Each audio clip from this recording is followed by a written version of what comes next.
kamay, sabay-sabay, ikaw ay hahakbang, tatakbo, makikinig sa mga kwento. Paligid ay pagmasdan, kay raming matutuklasan. Ang kaya nating isipin, makakaya ring gawin. Sa Kinder Yes, lahat ay kasali. Sa Kinder Yes, walang mahuhuli. Magkasama sana tayo palagi. Yes na yes! Ito ang Kinder Yes. Magandang araw! Kumusta kayo? Excited na kaming makasama kayo dahil marami tayong gagawin ngayong araw. Handa na ba kayo? Marami tayong pagkukwentuhan at pag-uusapan. Magkakantahan din tayo. Ano bang bahagi ng katawan ang ginagamit natin kapag nag-uusap at kumakanta? Oo, ginagamit natin ang ating bibig pag nag-uusap at kumakanta. Pero alam nyo, pwede rin tayong mag-usap at kumanta gamit ang ating mga kamay. Kasabay ang ekspresyon sa ating mga muka. At dahil dyan, ay may ituturo ako sa inyong kanta. Sisimulan natin sa pagbigkas ng mga salita o lyrics ng kanta. Magandang araw sa iyo! Anong pangalan mo? Natutuwa ako ngayong magkasama tayo. Ngayon ay sabay nating ulitin. Magandang araw sa iyo! Anong pangalan mo? Natutuwa ako ngayong magkasama tayo. Magaling! Ngayon, alam nyo na ang salita o lyrics ng kanta. Lalagyan na natin ng tono. Pakinggan at samahan nyo ako.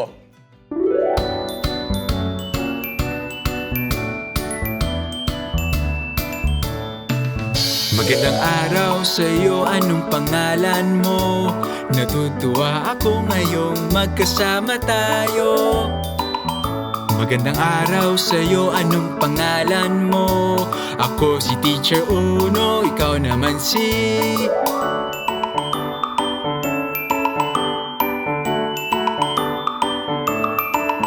Magandang araw sa'yo, anong pangalan mo?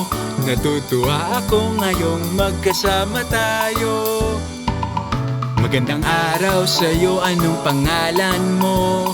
Ako si Teacher Uno, ikaw naman si... Ako si Teacher Uno, ikaw naman si...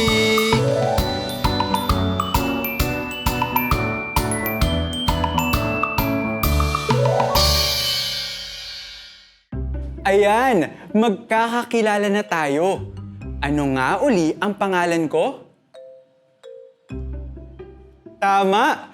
Ako si Teacher Uno at mahilig akong magkwento, kumanta at makinig sa musika. Mahilig din ba kayong makinig sa musika? Sige nga, kung mahilig kayong makinig sa musika, ano ang ginagamit natin sa pakikinig? Ito ba? Hindi para sa pakikinig ang ilong. Ang ilong ay ginagamit pang-amoy. Ito, para ba ito sa pakikinig? Hindi rin. Hindi para sa pakikinig ang bibig. Ang bibig ay para sa pagsasalita o kaya naman sa pagkanta. Ano nga bang ginagamit natin kapag nakikinig? Ito, tenga. Ang mga tenga natin ang ginagamit sa pakikinig. At ito rin ang gagamitin natin sa laro natin ngayon. May ipaparinig ako sa inyong tunog. Tapos, huhulaan nyo kung ano ang tunog na iyon. Malinaw ba ito? Handa na ba kayo? Kung ganon, ay simulan na natin. Pakinggan ninyong mabuti. 1, 2, 3. Anong tunog ito? Narinig niyo ba? Isa pa. Anong tunog iyon? Iyon ay huni ng mga ibon. Sa Ingles, birds ang tawag sa kanila. Kaya niyo rin bang gayahin ang huni ng mga ibon o gumawa ng bird sounds? Sige nga, sabay-sabay tayo. Tweet, tweet, tweet, tweet, tweet. Tweet, tweet, tweet, tweet, tweet. Tweet, tweet, tweet, tweet, tweet. Tweet, tweet, tweet, tweet, tweet. Ang galing! Ang sarap naman pakinggan ng huni ng mga ibon. Oh, eto naman. 1, 2, 3. Anong tunog ito? Narinig nyo? Isa pa. Anong tunog iyon? Iyon ay kahol ng aso. Sa Ingles, dog ang tawag sa kanila. Meron din ba kayong aso o dog sa bahay? Sabay-sabay tayong kumahol, gaya ng aso. Aw, aw! Aw, aw!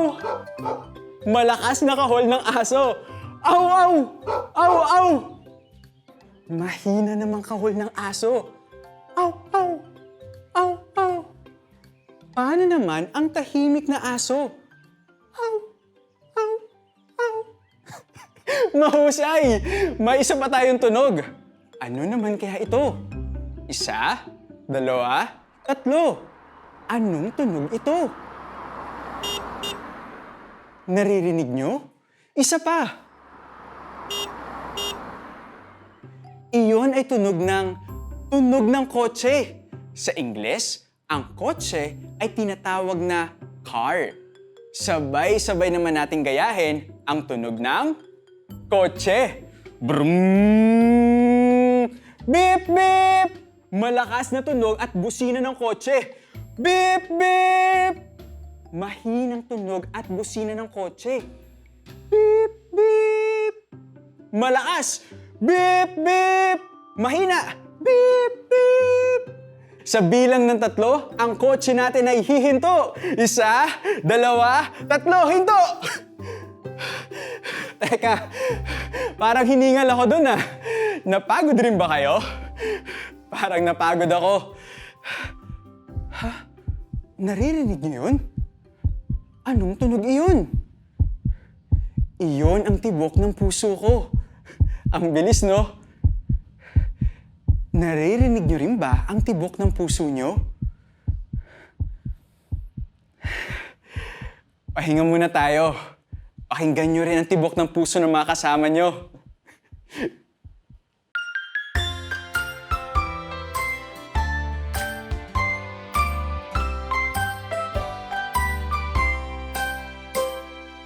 A, B, C, D, E, F, G, H, I, J, K, L, M, N, N, G, O, P, Q, R, S, T, U, V, W, X, Y, Z. Alpabetong Filipino, pakinggan, basahin, sama-sama nating bigkasin. Alpabetong Filipino, pakinggan, basahin, mga titik gamit natin.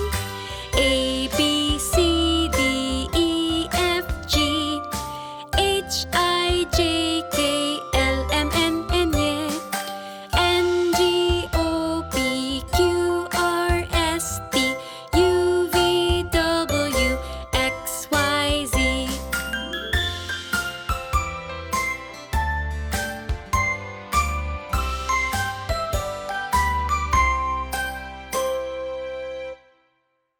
Magandang araw! Ako si Teacher Aya. May tanong ako. Anong pakiramdam nyo pagkasama ang kaibigan nyo? Ako rin masaya! Kaya nga masaya ako ngayon dahil kasama ko kayo. At lalo akong natutuwa dahil nandito rin ang kaibigan nating si Ali! Nasaan na nga ba si Ali? Ay! Magandang araw, Ali! Magandang araw, Teacher Aya! Oh, batiin nyo naman si Ali. Magandang araw rin sa inyo! Ali, alam mo ba kung ano-ano itong nasa harap natin? Opo, Teacher Aya. Kayo, alam niyo rin ba kung ano-ano ang mga ito? Ito ay... Ang alpabetong Filipino.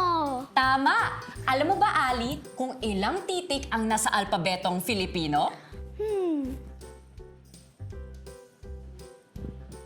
Kayo, alam ba ninyo kung ilang titik ang nasa alpabetong Filipino? Ang alpabetong Filipino ay may 28 o 28 na titik. 28? Ang dami, Teacher Aya. Oo, Ali. At sa 28 titik, 5 rito ang tinatawag na patinig. Sa Ingles, ang patinig ay tinatawag na vowels. Ito ay ang A, E, I, O, U. Sabay-sabay tayo. A, E, I, O, U. Iyan ang mga patinig o vowels. Ang natitira naman na 23 titik ay ang mga katinig. Sa Ingles naman, ang katinig ay tinatawag na consonants. 5 patinig o vowels, 23 katinig o consonants. Ilan sa mga titik na ito ay hiniram natin mula sa ibang wika, kaya ito tinatawag na hiram na titik. Ang mga hiram na titik sa alpabetong Filipino ay C, F, J, N, Q, V, X, at Z.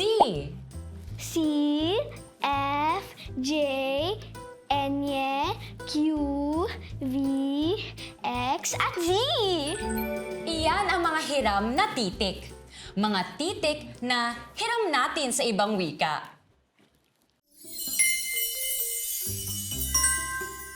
Narinig niyo yun? Sa tuwing maririnig natin ang... Ibig sabihin, kwentuhan na! Halina! Bago natin simulan ang kwento, may ituturo muna ako sa inyong kanta. Simulan natin sa pagbigkas ng mga salita o lyrics ng kanta. Kwento, kwento, lumapit, halina. Tayo'y magbabasa, kwento, kwento. Bibig na tahimik, tengang nakikinig, narito na ang ating kwento, kwento. Ngayon ay ulitin natin, sabayan niyo ako. Kwento, kwento, lumapit, halina. Tayo'y magbabasa, kwento, kwento. Bibig na tahimik, tengang nakikinig. Narito na ang ating kwento, kwento. Magaling! Ngayon ay lagyan na natin ng tono ang kanta.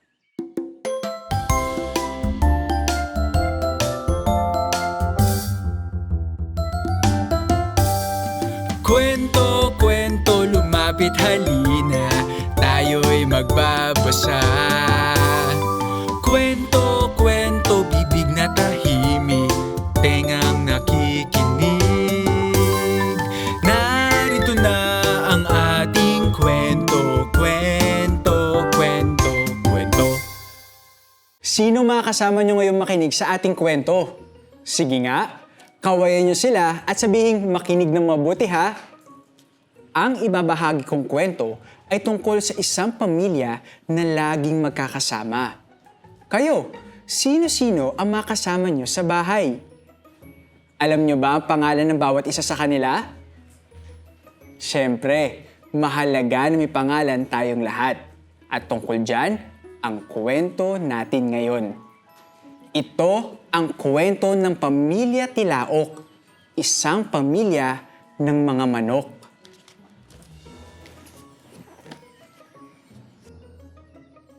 Sa bakuran ni Mang Mio, nakatira ang Pamilya Tilaok. Si Nanay Lala, si Tatay Ok-Ok, si Mikmik, si Niknok, Madalas na magkakasama ang 4 na manok. Sama-sama sa pagtuka ng paborito nilang mais. Sama-sama sa pamamasyal sa bakuran ni Mang Mio. At sama-sama rin sila kung umawit. Isang araw, si Nanay Lala ay nangitlog.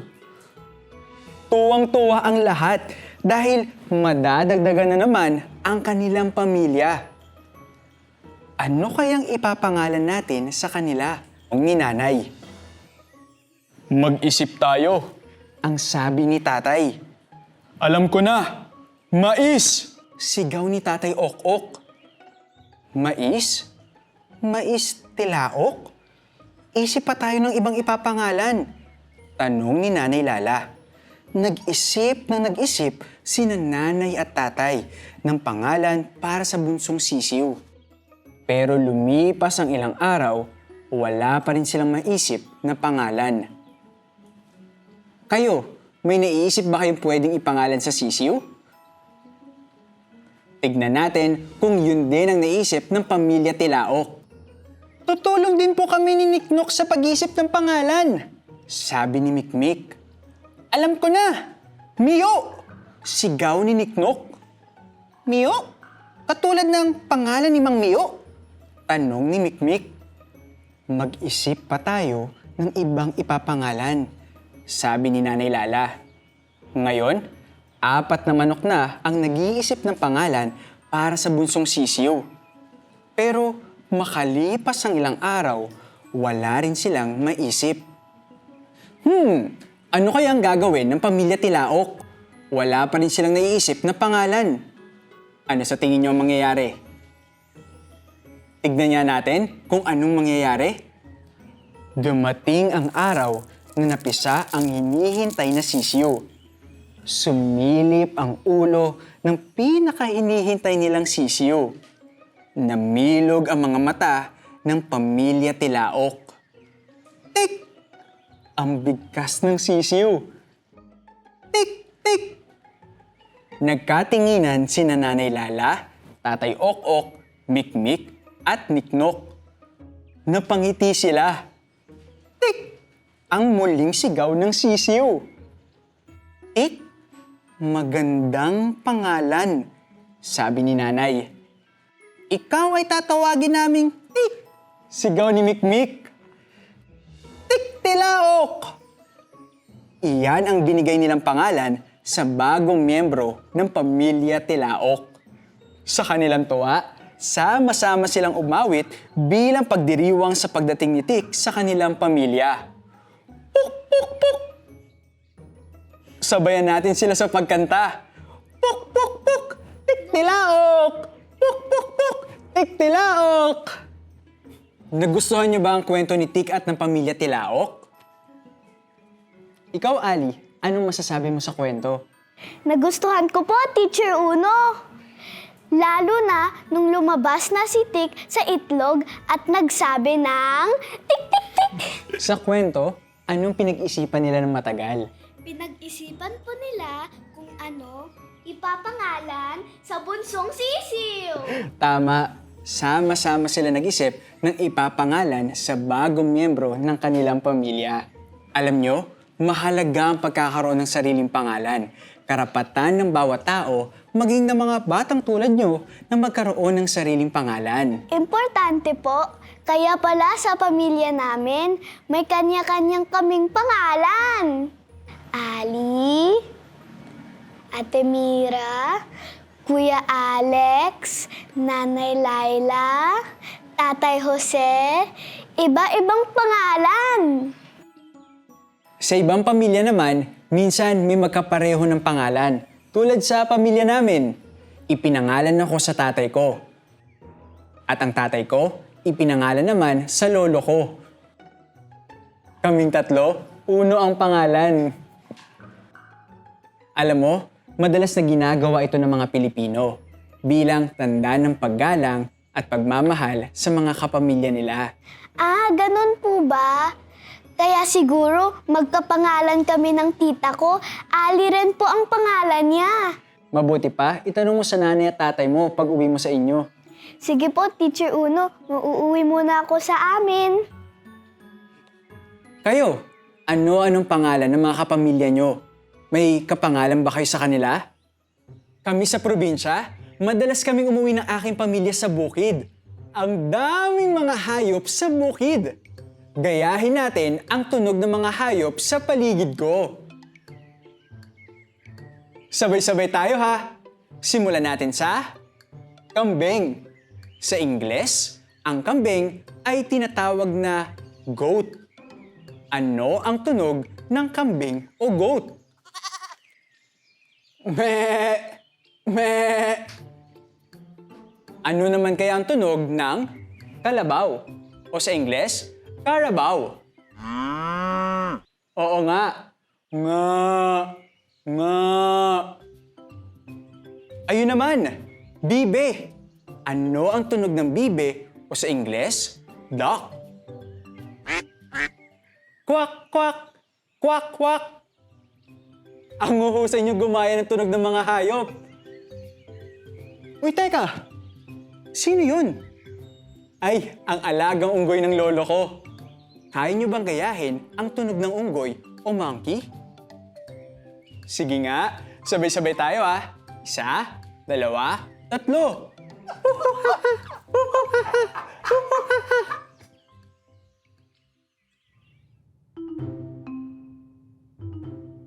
Si Ali! Magandang araw, Ali! Mukhang hindi masaya si Ali. Ano kayang nararamdaman niya? Siguro, galit? Siguro galit siya. Galit ka ba, Ali? Ay, hindi! Kung hindi siya galit, alam ko na. Parang malungkot. Malungkot ka nga ba, Ali?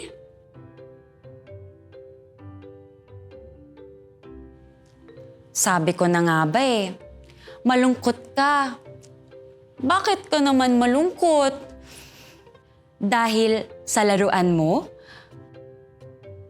Ang laki ng laruan mo. Hindi magkasya ang malaki mong laruan sa maliit mong bag. Yan ding maliit mong laruan? Masyadong maliit para sa malaki mong bag. Kaya ka pala malungkot. Dahil hindi mo malagay sa maliit na bag ang malaking laruan. At masyado namang maliit ang isa mo pang laruan para sa malaking bag. Ano nga kayang pwedeng gawin para di na maging malungkot si Ali? Tama! Ang malaking laruan ay pwedeng mong ilagay sa malaking bag. Ayan! Kasyang-kasya. At ang maliit na laruan ay kasyang-kasya sa maliit mong bag. Malaking bag para sa malaking laruan. At maliit na bag para sa maliit na laruan.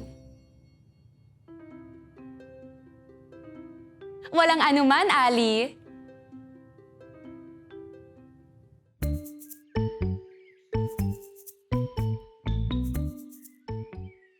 Ako si Tino. Ako ay isang panadero. Panadero ang tawag sa aming gumagawa ng mga tinapay at cookies kagaya nito. Tignan niyo ang mga gawa kong cookies. Masarap iyan. At iba't iba ang hugis o shapes. May hugis bilog o sa Ingles ay tinatawag na circle. Bilog na paikot. Walang kanto. Walang sulok. Bilog. Meron din ditong hugis tatsulok na cookies. Sa Ingles, triangle. Tatsulok, tatlong gilid, tatlong kanto, tatlong sulok, tatsulok. At meron din parisukat na cookies. o sa Ingles, square. 4 na gilid na magsisinghaba. Kanto at sulok, sakto sa 4. Parisukat.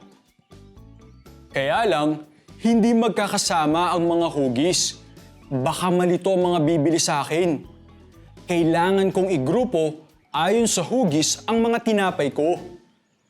Uunahin ko ang mga tatsulok. Nasaan ang mga tatsulok o triangle?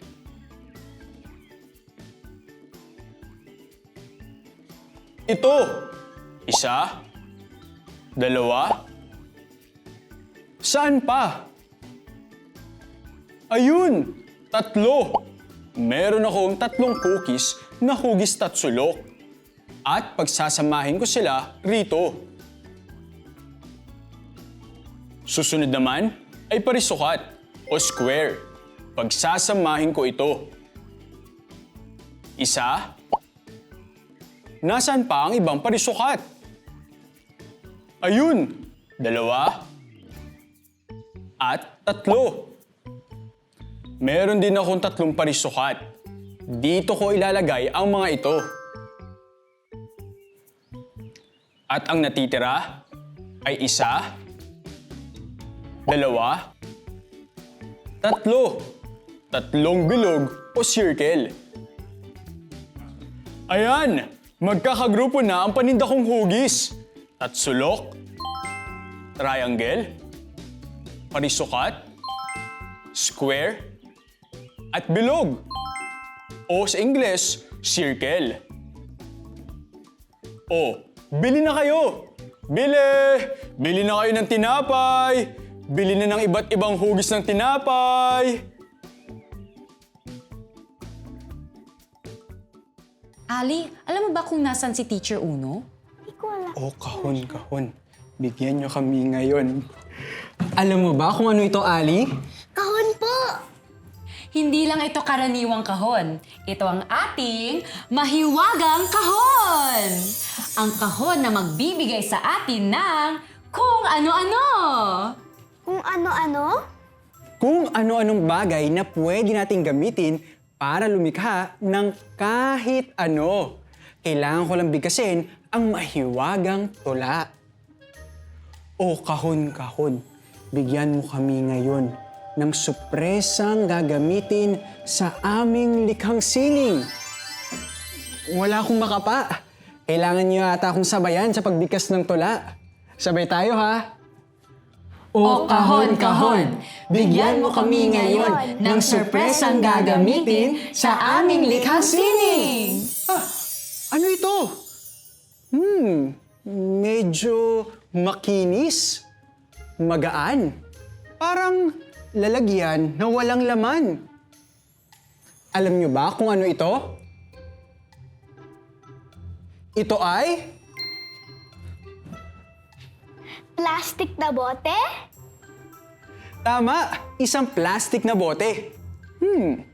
Kung wala na itong laman, dapat bang itapon na natin itong bote?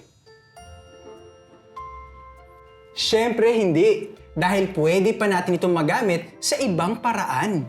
Pwede po gawing musical instrument. Oo, pwede tayong gumawa ng marahas. Gusto niyo gawin natin? O sige, madali lang ito. Kailangan lang natin ng konting munggo. O kaya naman ay bigas. Handa na kayo? Handa na kami gumawa ng marakas. Gagamit tayo ng mga plastic na bote, munggo o bigas, makukulay na papel at dekorasyon at makukulay na panulat. Simulan natin sa paglalagay ng munggo o bigas sa loob ng bote. Dahan-dahan lang ha, para walang masasayang. Pagkatapos ay tatakpan na natin. At meron na tayong marakas. Ang galing, di ba? Gamit ang plastic na bote ay nakagawa na tayo ng musical instrument. Pero hindi pa tayo tapos, Ali. Akala ko po tapos na. Siyempre, pagagandahin pa natin. Pwede nating lagyan ng disenyo, drawingan, kulayan, o dikitan ng mga gusto nating hugis. Ay, sige po! Kayang-kaya nyo to gawin. Mas masaya kung kasama nyo ang mga kapamilya o mga kaibigan para iba't ibang tunog ang mabubuo ninyo.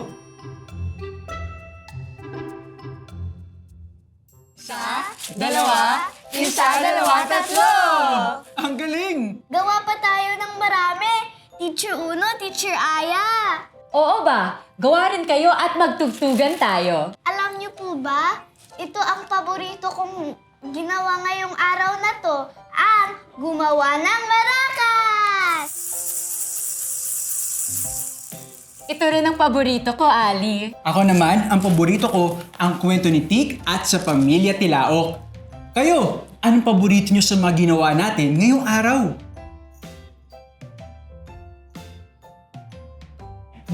Gusto ko rin yan! Sa susunod, marami pa tayong gagawin at pagkukwentuhan. Di ba, Teacher Aya? Tama ka riyan, Teacher Uno. Magkita-kita ulit tayo!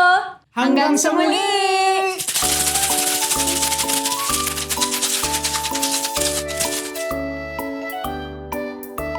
Paalam, paalam, salamat kaibigan. Ako'y masaya na ikaw ay nakasama. Isang padyak, isang palakpak, sabay kaway ng kamay. Sa muling pagkikita, ako'y maghihintay.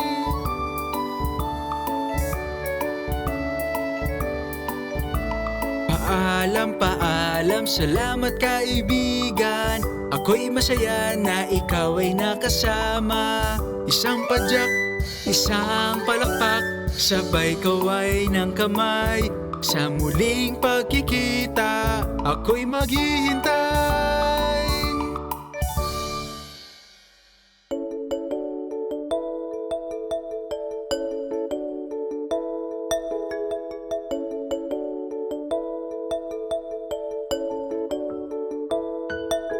Munting mga kamay, sabay-sabay, ikaw ay hahakbang, tatakbo, makikinig sa mga kwento. Paligid ay pagumasdan, kay raming matutuklasan. Ang kaya nating isipin, makakaya ring gawin. Sa kinder, yes, lahat ay kasali. Sa kinder, yes, walang mahuhuli. Magkasama sana tayo palagi. Yes na yes, ito ang kinder, yes. Ang kinder, yes.